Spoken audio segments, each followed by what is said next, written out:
Assalamualaikum warahmatullahi wabarakatuh.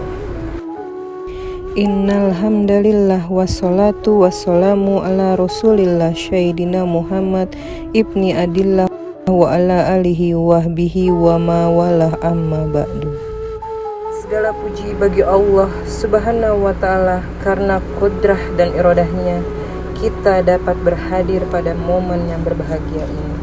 Salawat dan salam marilah kita haturkan kehadiran Nabi kita Muhammad sallallahu alaihi wasallam, yang mana beliau telah memperjuangkan Islam sehingga alhamdulillah kita dapat menikmati indahnya Islam tamatan lil alamin.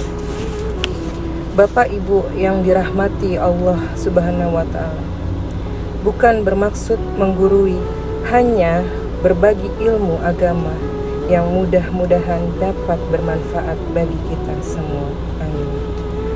Pada kesempatan kali ini, saya ingin menyampaikan sebuah kisah yang berhubungan dengan penyakit hati. Saya tertarik dengan topik ini karena menurut saya penyakit hati lebih berbahaya dari penyakit fisik bagi kelangsungan kehidupan. Biasanya penyakit ini bersifat kronik dan pengidapnya sering tidak terlihat gejalanya sehingga sangat sulit untuk mendiagnosanya. Rasulullah SAW bersabda bahwa dalam diri setiap manusia terdapat segumpal daging. Apabila ia baik, maka baik pula seluruh amalnya, dan apabila rusak, maka rusak pula seluruh perbuatannya. Gumpalan daging itu adalah hati.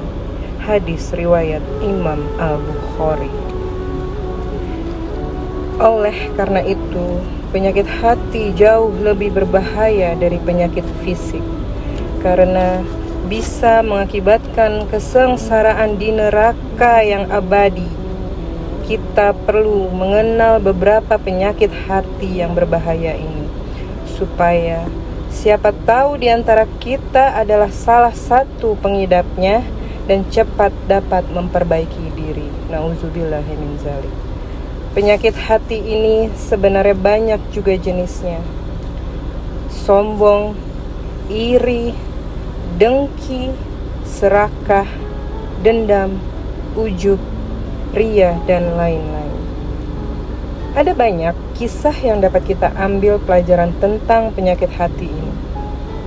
Misalnya seperti sombong yang menyebabkan iblis diusir dari surga, dan serakah menyebabkan Nabi Adam alaihissalam keluar dari surga. Ada satu penyakit hati yang sangat berbahaya dan harus diberantas oleh orang-orang yang beriman.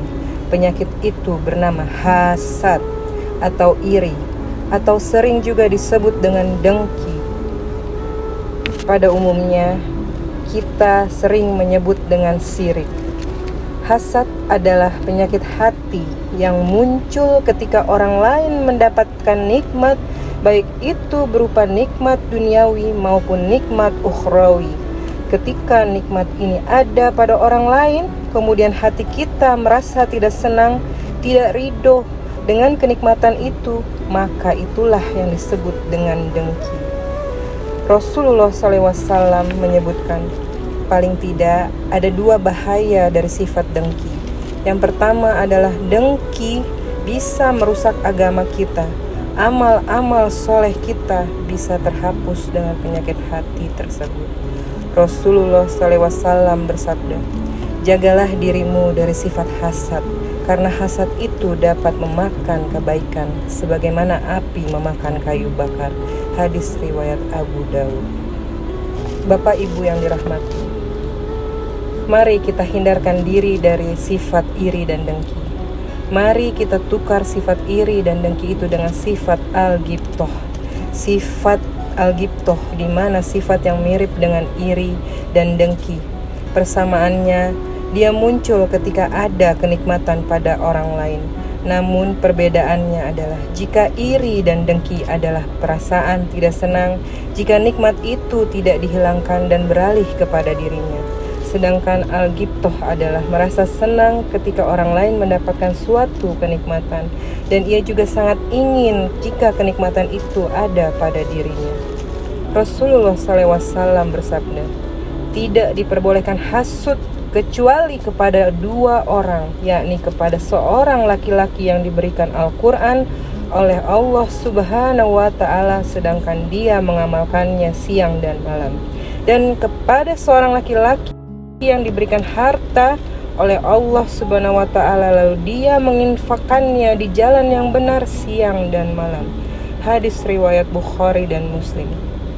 Bapak, Ibu, muslimin dan muslimat, mari kita hindarkan dan berantas dari hati kita ini sifat iri dan dengki. Ucapkan selamat kepada orang-orang yang mendapatkan kenikmatan, dan mari kita mohon kepada Allah Subhanahu wa Ta'ala agar nikmat yang didapatkan saudara kita juga kita dapatkan. Amin, amin ya rabbal alamin. Demikian yang dapat saya sampaikan pada kesempatan ini. Semoga dapat bermanfaat bagi kita semua dan dapat kita aplikasikan dalam kehidupan sehari-hari. Lebih dan kurangnya mohon dimaafkan. Yang benar datang dari Allah Subhanahu wa Ta'ala, dan yang salah, hilaf atau keliru, datangnya dari saya pribadi sebagai manusia biasa yang tidak pernah luput dari salah, hilaf dan dosa. Akhirul kalam, wassalamualaikum warahmatullahi wabarakatuh.